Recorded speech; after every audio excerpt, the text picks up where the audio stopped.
Hello, my name is Debbie Smith and I am the Administrative Assistant for the Littleton Public Schools Nutrition Services Department. One of my job responsibilities is also the free and reduced meal program. So today we'll be learning about the importance of applying for free and reduced meals and how it helps our department and our district.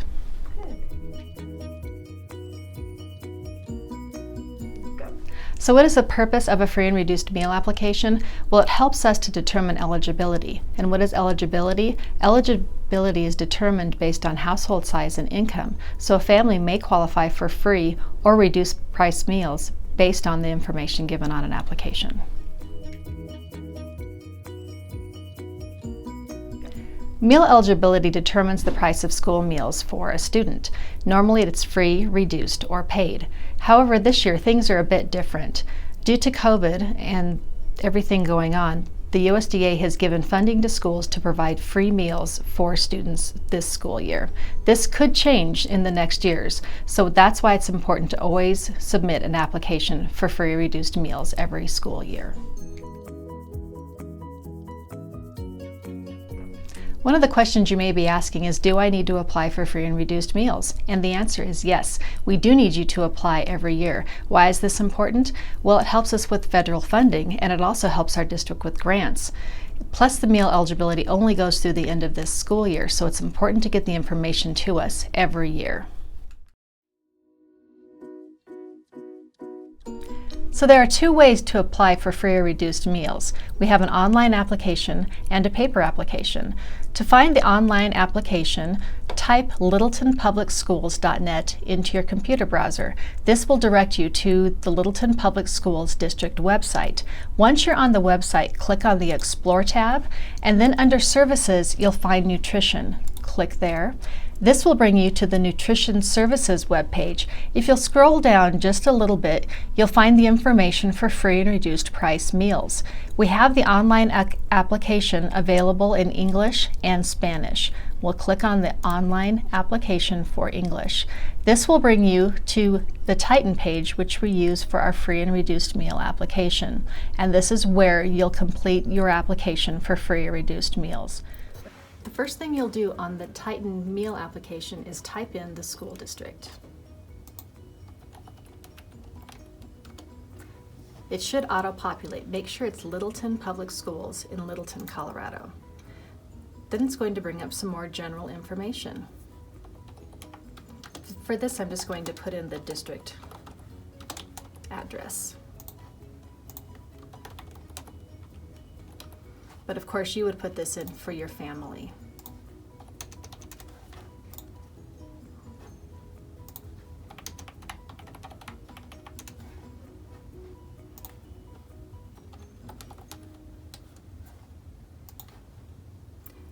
Then it's going to ask if you have any household members that are currently participating in an assistance program. If you'll click on the drop-down, it will bring up some different programs.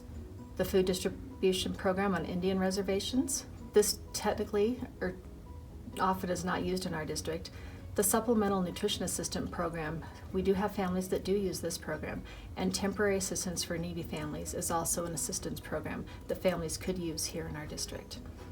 If you don't have any of these programs, leave this blank. If you do have one, go ahead and click the program and then click Next. Any additional questions? This is a waiver question. Please read through this. If you would like us to share this, go ahead and click the box and then click Next. All right, this is the page where you would start to add your students that attend Littleton Public Schools. Again, this section is only for students attending Littleton Public Schools. So to do this, you click on Add a Student, put in your name, your student's first name and last name. If you know the student ID, you can go ahead and put that information in. If you know the school where your child is attending, if you have a date of birth, you can go ahead and put that in. And then if your student is foster, Head Start, homeless, migrant, or runaway, you can check one of these boxes. Please note, if you check these boxes, we do determine if indeed your student does qualify for one of these, and then you click Save. So again, you've added your student. Now if your student has income, you can put that information in these boxes, and then you would click Next. Now you're going to put in your household member information. So let's say that it's just you and your student living in the house. You would put the total household members is 2. And then you would add your household members. So in this case, I'm the other household member. So I'm going to put in my information. And then I'm also going to put in any income that I might receive. So for this, let's say that I earn $1,000 and I earn that monthly. I would put that information here. If I'm receiving welfare, child support, alimony, pension, retirement, or unemployment, I would also put those amounts here, and I would add the income frequency for each amount that I input and then click Save. Once I'm done inputting my household members, I would go ahead and click Next. This is going to bring up a review page for me to review the information that I have put in. If there's anything here that I need to change, I can go back to the sections and do that. And then I'm going to go to the next page. Here it's asking me some optional information about my ethnicity and my race. I can go ahead and put that in if I choose. And then I'm going to put in the information as the signer. This is very important because if you don't put this information in, you cannot submit the application. So I'm going to sign by, I'm going to agree to the terms, and then I'm going to put in the last 4 digits of my Social Security number.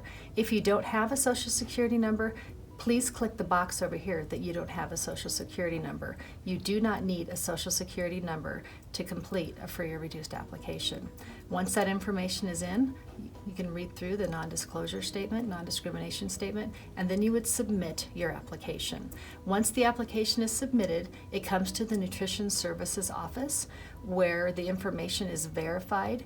We do have 10 days to process an application. You should receive information on your approval by email or by a letter in the mail. If you have questions, you can always call the Nutrition Services Office or you can contact me. Again, there are 2 ways to apply for free or reduced meals. The first is the online application that I've just shown you. The other is the paper application.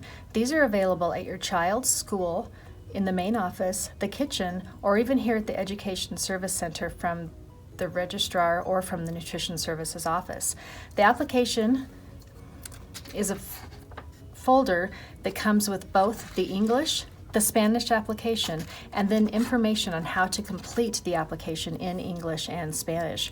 If a family would ever need help completing an application in another language, they can ask for that help and we can get them assistance. The first thing to do is make sure that you have the application for the current school year. This is for the 2021 school year. The next thing you would do is, again, list only the students that are attending Littleton Public Schools. So I would go through on this application and I would input that information. My student's first name, again for the example I'm going to use Jane, the student last name, Smith. The birth date we'll say is 01/14, 2014 will do for this year. The grade you can input and then the school name. And again, if the child is foster, homeless, migrant, runaway, or Head Start, you can indicate that information here. Again, we do verify that this information is correct for the student.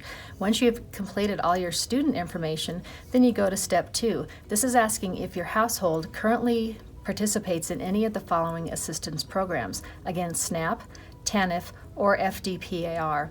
If you do participate, you would check the box and then you would input your case number here. The next thing is to report any income for your household. So we want the first is for student income. You would report all student income in this box and then the frequency that it is received. And then onto the household members. So I'm going to put here that I am the other household member. Input the information. I would put in my income.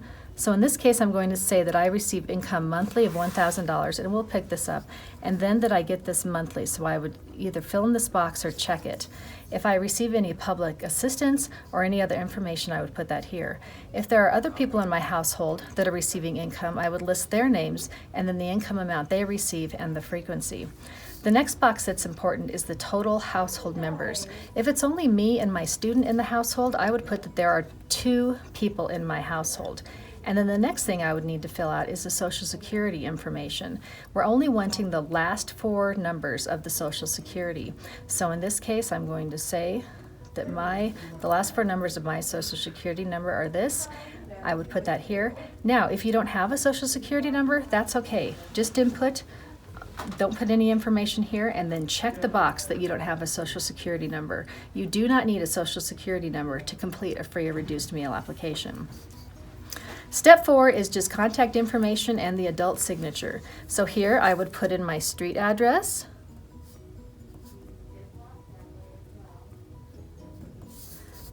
the apartment if there's one, the city, the state is Colorado, the zip code, and then an email address.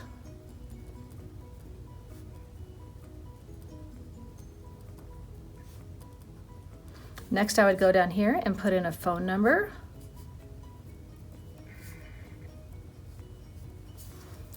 And then I'm going to print my name as the signer. First and last name. And then signature. It is very, very, very important that you sign the paper application. If you don't sign the application, we cannot process that application. And then go ahead and put in the date. If you would like to fill out the optional release of information, you can read this and check the box below. And it's also optional to complete the racial and ethnic data. Once you've completed your application in paper, this needs to come to the Nutrition Services office. This can be sent through our district mail, or it can be sent directly by mail to the Nutrition Services office. We again will scan this application through and process it within the 10-day window. Again, notification will be sent to you by email or by mail of your meal eligibility based on the application that you have provided.